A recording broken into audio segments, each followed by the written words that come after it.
ఆ మాజీ మంత్రికి సొంత పార్టీలో కుంపటి రాజుకుంది. నిన్న మొన్నటి వరకు తనకు తిరుగు లేదని భావించిన నేతను ఇటీవల పరిణామాలు ఉక్కిరి బిక్కిరి చేస్తున్నాయి. గత ఎన్నికల్లో ఓడిపోయినా గుణపాఠం నేర్చుకోకుండా పార్టీ కేడర్పై కర్రపెత్తనం చెలాయించాలని చూస్తున్నారు. దీంతో వారంతా తిరుగుబాటు చేసి ఇన్ఛార్జిని తొలగించాలి అన్న డిమాండ్ను తెరపైకి తెచ్చారు. లేకపోతే తామే పార్టీ మారతామని హెచ్చరించారు. దీంతో ఏం చేయాలో అర్థమవ్వక పార్టీ పెద్దలు తలలు పట్టుకుంటున్నారు. ఇంతకీ ఎవరా మాజీ మంత్రి, ఏ జిల్లా, ఏంటైన వ్యవహార శైలి? Was the story?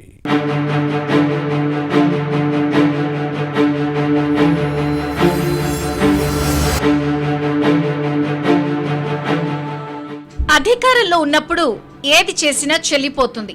కానీ పవర్ పోయిన తర్వాత మాత్రం నాయకుడిలోని లోపాలు మెల్లగా బయటపడతాయి.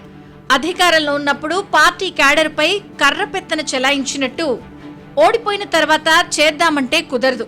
ఈ వాస్తవాన్ని విస్మరిస్తే సమస్యలు తప్పవు. శ్రీకాకుళం జిల్లా పలాస నియోజకవర్గం వైసీపీలో ఇప్పుడు ఇదే పరిస్థితి ఉంది.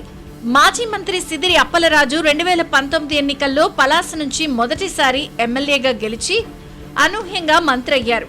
రాజకీయాలకు కొత్త అయినప్పటికీ సామాజిక సమీకరణాలు అప్పట్లో అప్పలరాజుకు కలిసొచ్చాయి.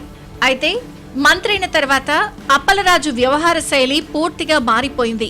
వైద్య వృత్తిలో మంచి డాక్టర్గా పేరు తెచ్చుకున్న అప్పలరాజు రాజకీయాల్లోకి వచ్చిన తర్వాత వివాదాస్పదుడిగా ముద్రపడ్డారు. ఇక మంత్రి అయ్యాక తనకు అడ్డే లేదన్నట్టు వ్యవహరించి ఊసరవెల్లి అవతారమెత్తారు. కష్టకాలంలో తనను అన్ని విధాలా ఆదుకున్న వారిని పట్టించుకోకపోవడంతో అప్పలరాజుపై సొంత పార్టీలోనే వ్యతిరేకతతో పాటు అసంతృప్తి పెరిగిపోయింది.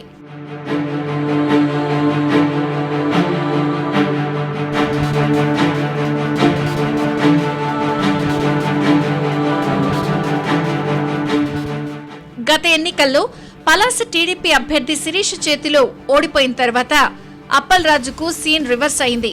కానీ సొంత పార్టీ క్యాడర్పై కొరడా ఝొడిపిస్తున్నారు. అధికారంలో ఉన్నప్పుడు కార్యకర్తలను కంట్రోల్ చేసినట్టే ఇప్పుడు చేయాలనుకున్నారు. కానీ ఇది క్యాడర్కు నచ్చలేదు. పవర్లో ఉన్నప్పుడు విన్నారు, కానీ ప్రస్తుతం ప్రతిపక్షంలో ఆ పరిస్థితి లేదు.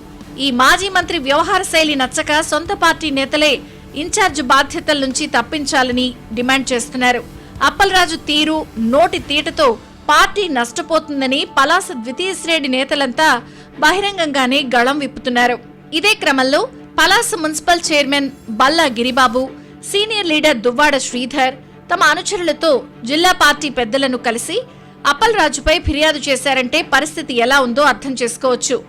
ఒంటెత్తు పోకడలతో ఏకపక్ష నిర్ణయాలు తీసుకుంటున్న అప్పలరాజును పలాస ఇన్ఛార్జిగా కొనసాగిస్తే తాము పార్టీలో పనిచేయలేమని తేల్చి చెప్పినట్టు సమాచారం. గత ఎన్నికల ముందు పార్టీలోకి వచ్చిన వారికి అప్పలరాజు పెద్దపీట వేస్తున్నారని, కష్టకాలంలో తనతో ఉన్న వారిని పక్కన పెట్టేస్తున్నారని నేతలు ఆరోపిస్తున్నారు. ధోరణి మారకపోతే పలాసలో ఫ్యాన్ పార్టీ మనుగడ కష్టమనే క్యాడర్ లేకపోలేదు.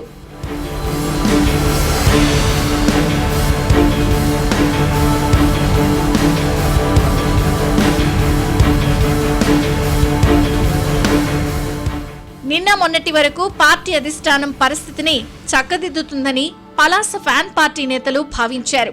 కానీ ఆ పరిస్థితి కనిపించకపోవడంతో అసమ్మతి నేతలు ఇక తాడో పేడో తేల్చుకోవాలన్న నిర్ణయానికి వచ్చారు. మరోవైపు అప్పలరాజు వ్యవహార శైలితో విసిగిపోయిన కొందరు నేతలు ఇప్పటికే టీడీపీ తీర్థం పుచ్చుకున్నారు. మిగిలిన వారు కూడా వలస బాటలో ఉన్నారు. దీంతో పలాస ఫ్యాన్ పార్టీలో జరుగుతున్న అంతర్గత గొడవలను చక్కదిద్దలేక జిల్లా పెద్దలు తలలు పట్టుకుంటున్నారు. ఇంత జరుగుతున్నా అప్పలరాజు మాత్రం తనకేమీ పట్టదన్నట్టే వ్యవహరిస్తున్నారు. పార్టీ అధినేత జగన్ అండదండలు పుష్కలంగా ఉన్నాయన్న ధీమాతో అసమ్మతి నేతలను అణిచివేయాలని చూస్తున్నారు.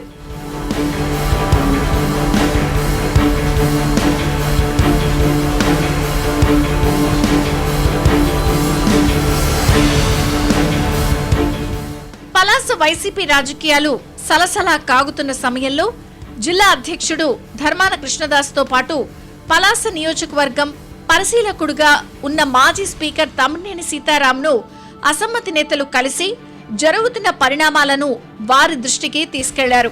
ఇన్ఛార్జ్ మార్చేలా పార్టీ హైకమాండ్ను ఒప్పించాలని కోరినట్టు సమాచారం.